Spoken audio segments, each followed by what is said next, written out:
Bonjour et bienvenue. Je vais vous présenter trois états intéressants de Ciel Compta qui vont nous permettre d'anticiper en fait sur notre trésorerie. Donc ça va être l'échéancier des factures, la balance AG et l'encours client. Donc je vais commencer par l'échéancier. Alors l'échéancier, je vais demander ici un aperçu, je pourrais l'imprimer, l'envoyer directement dans un fichier ou par mail en PDF. Donc je demande un aperçu, je vais définir une plage de date. Et pour quel type de compte je vais demander mon échéancier. En l'occurrence, je vais demander un échéancier fournisseur. Je pourrais aussi demander l'échéancier d'un compte en particulier ou de tous les comptes. Comme ce sont mes fournisseurs, je vais demander uniquement ce qui est au crédit, c'est-à-dire ce que je vais leur devoir. Et je peux demander les écritures en brouillard et éventuellement même travailler sur les simulations que j'aurais pu faire. Donc ici, il est rappelé qu'on va travailler avec les écritures non lettrées, bien sûr, et pour lesquelles on aura renseigné une date d'échéance. Sinon, c'est pas très cohérent, hein. Donc voici ce que ça va donner. L'échéancier fournisseur, donc mon paramétrage est rappelé ici en haut de l'état, comme dans tous les états qu'on peut demander dans Ciel Compta. Donc nous avons une totalisation, diverses totalisations, divers niveaux. Donc pour le mois de février, on sait que l'on va devoir cette somme-là à nos fournisseurs. On a ici chaque ligne avec la date d'échéance de la facture, le total des échéances de ce jour-là. En l'occurrence, là, je n'en ai qu'une par date, mais je pourrais en avoir très bien, je pourrais en avoir plusieurs pour le 2 février. Ensuite, j'ai l'échéance du 17 février avec la totalisation pour le 17 février, etc.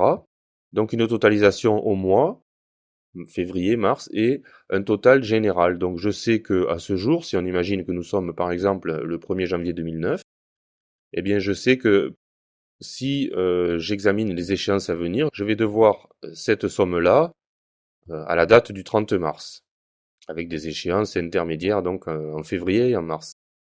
Voici donc pour l'échéancier. Je vais passer maintenant sur la balance AG. Là aussi, la balance AG va me permettre d'avoir un état dans le temps de mes échéances factures, donc client ou fournisseur. Alors je peux la demander à partir d'une certaine date ou bien pour différents intervalles, pour 4 intervalles différents à partir d'une date de référence. Donc je vais demander à partir du 1er janvier ma balance AG pour les 4 mois qui suivent. Je vais la demander pour les comptes clients. Je vais la demander par date d'échéance. On pourrait la demander par date d'écriture aussi, ce qui inverserait le sens de la balance en fait. Donc par date d'échéance et puis écriture en brouillard ou en simulation. Donc je vais laisser mes écritures en brouillard. Là aussi, bien sûr, ça ne concernera que les écritures non lettrées. Voici donc ma balance AG. Donc j'ai ici mes 4 périodes. Je peux également avoir une indication sur ce qui va se passer au-delà de ces 4 périodes et je sais que j'ai ces deux clients-là qui vont me devoir ces sommes-là dans ces périodes-là. Donc là aussi, ça peut me permettre d'anticiper sur ma trésorerie. Donc je peux comme d'habitude imprimer, envoyer par mail ou exporter en PDF mon document bien sûr, hein. Et pour terminer, nous avons l'encours client, c'est-à-dire que ça va répondre à la question combien on me doit aujourd'hui. Donc je demande un aperçu, je vais demander mon encours client pour une période de date. Je vais prendre tous les comptes clients, je pourrais demander une série de comptes ou une série de racines. J'ai ici quelques critères supplémentaires. Je vais uniquement, si je veux, demander les clients ayant dépassé leur encours autorisé. Alors ça se paramètre pour mémoire dans la fiche, dans le compte comptable de chaque client. On peut déclarer un encours autorisé maximum pour ce client-là.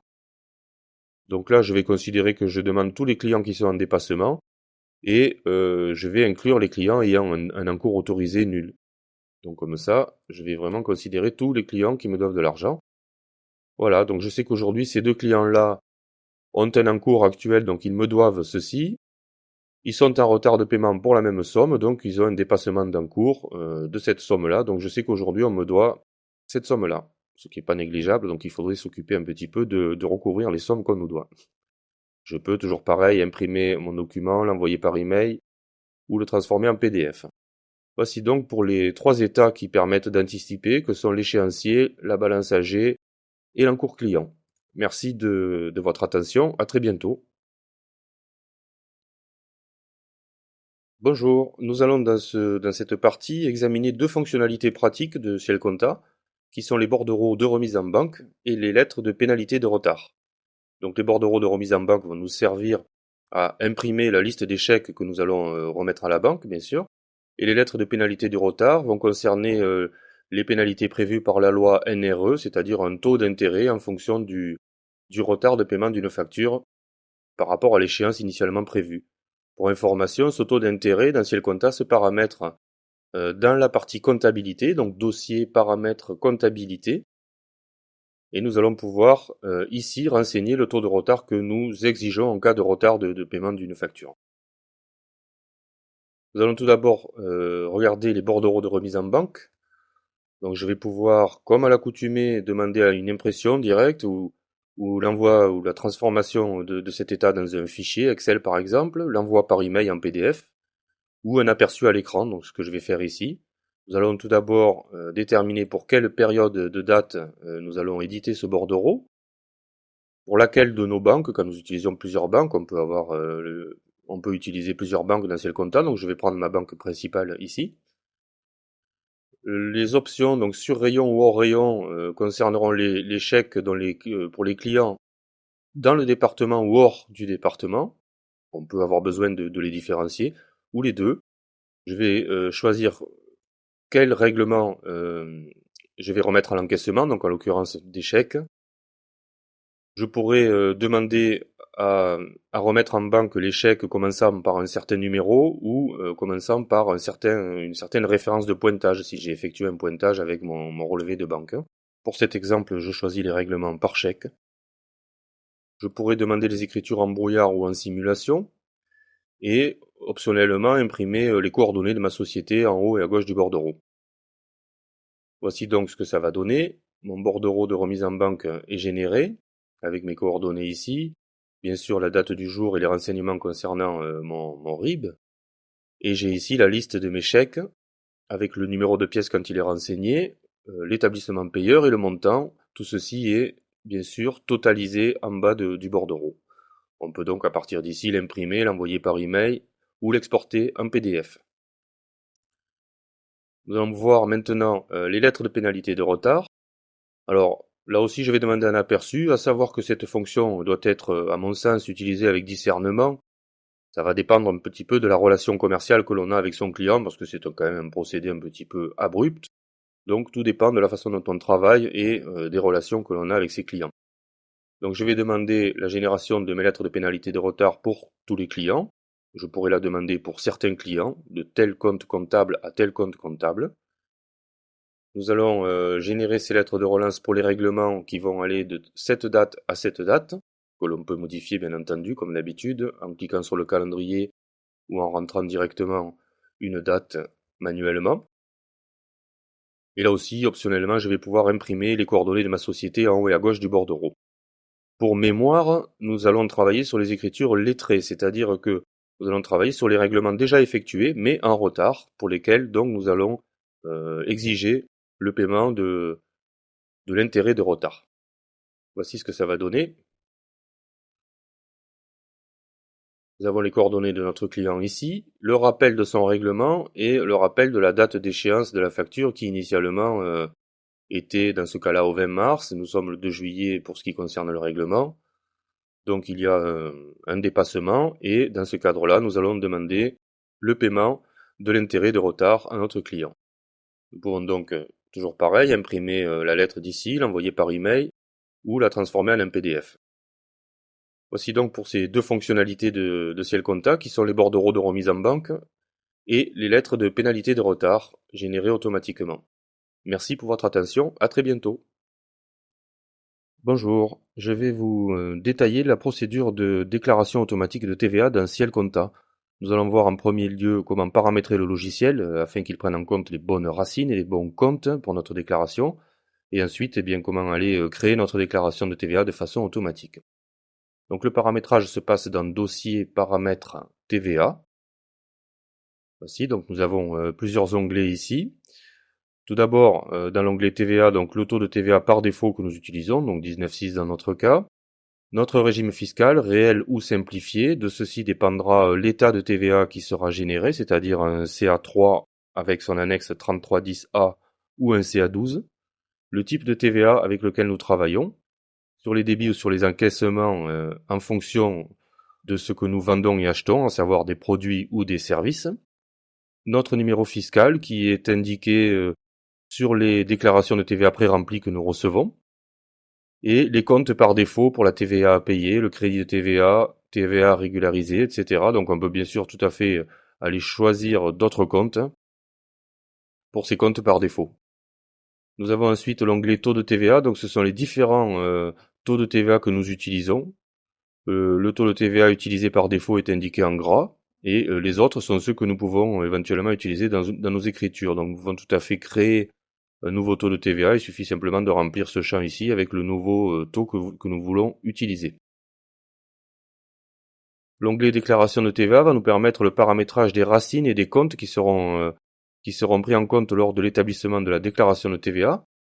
Nous pouvons déclarer soit des comptes, précisément, comme dans le cas de cette TVA collectée à 19,6 ou à 5,5, ou bien des racines, c'est-à-dire que le caractère, l'astérisque, donc sera le caractère joker qui veut dire que nous allons prendre en compte tous les comptes commençant par 70, donc dans notre cas, pour les ventes et prestations de services, nous allons prendre tous les comptes de classe 7 et avec le préfixe 70. Nous pouvons renseigner plusieurs racines, bien sûr. Et nous avons un petit peu plus bas les comptes de TVA déductibles, là aussi, tous les comptes commençant par 445,62 pour les IMO, avec l'astérisque qui va remplacer n'importe quel caractère suivant, et 445,66 pour la TVA déductible sur les autres biens et services. L'onglet Télé TVA nous permettra de paramétrer la télédéclaration de la TVA et le télérèglement. Pour cela, il faut quand même souscrire auprès de la DGI et obtenir un numéro d'adhésion que l'on va renseigner ici. Et également souscrire auprès de Ciel au service direct déclaration de TVA, c'est soumis à un abonnement. Je ne traiterai pas cette partie-là dans ce tutoriel puisque c'est conditionné à ces différents abonnements, donc les différents abonnements que je viens de vous citer. Une fois que notre paramétrage est établi, nous allons aller donc dans le menu État, Déclaration de TVA. Nous allons d'abord regarder l'état de TVA détaillé, qui est un état préparatoire en fait, qui va nous donner une synthèse des chiffres qui sont censés figurer sur notre déclaration de TVA. Donc je vais demander OK pour le mois de mai avec les écritures en brouillard, pas celles en simulation. Je pourrais demander une totalisation par compte. Je vais faire simple pour cet exemple. Voilà, je clique sur OK. Donc j'ai mon état de TVA détaillé qui va reprendre tout d'abord mon chiffre d'affaires en vente et prestations de services ici. La TVA qui en découle, la TVA collectée donc qui en découle. Et la TVA sur les achats, donc la TVA déductible. Ces montants sont ceux que nous devrions retrouver sur notre déclaration de TVA. Donc on peut bien sûr imprimer cet état ou l'envoyer par email et l'exporter en PDF comme dans tous les états de Ciel Compta à des fins de vérification. Et je vais maintenant donc demander la création de ma déclaration de TVA. Je peux le faire soit au moyen d'un assistant qui va me proposer les différentes possibilités, soit aller directement dans ma liste des déclarations. J'ai ici la liste des déclarations déjà effectuées. Elles sont validées. Les écritures d'OD ont été passées. Je vais donc, avec le bouton créer, effectuer une nouvelle déclaration de TVA. Donc je reste sur le mois de mai. Mes écritures en brouillard et pas celles en simulation. La case à cocher recalcule les valeurs automatiquement serait disponible si nous avions entre-temps modifié le paramétrage de la TVA, donc ce que nous avons vu au début de ce tutoriel. Donc en cliquant sur OK, ma déclaration de TVA est générée, je vais l'afficher en grand. Et je retrouve effectivement ici les chiffres que nous avions dans notre état de TVA détaillé, avec la TVA collectée ici et la TVA déductible ici. Et donc bien sûr notre TVA à payer ici. À savoir pour information que nous pouvons, en cliquant sur ce montant, aller vérifier quelles écritures ont été à l'origine de cette TVA collectée. Idem pour la TVA déductible. Notre TVA comporte bien toutes les pages de l'état du CA3 avec son annexe. Ici nous avons la première page, la page de garde, et nous pouvons aller sur la deuxième, celle que nous venons de voir. La troisième, donc c'est l'annexe 3310 qui concernera les opérations de droit d'auteur ou les opérations sur des taux particuliers. Et la quatrième page, qui est la suite et fin de notre déclaration de TVA. Donc nous allons cliquer sur OK. Le logiciel va nous proposer de l'imprimer. Je vais demander simplement un aperçu. Donc d'ici, je vais pouvoir l'imprimer. Et quand je vais fermer, je vais me retrouver donc avec une nouvelle déclaration de TVA pour le mois de mai que je vais pouvoir valider. Et à ce moment-là, le logiciel va nous proposer de passer automatiquement à l'écriture d'OD. Nous allons la regarder avant de terminer.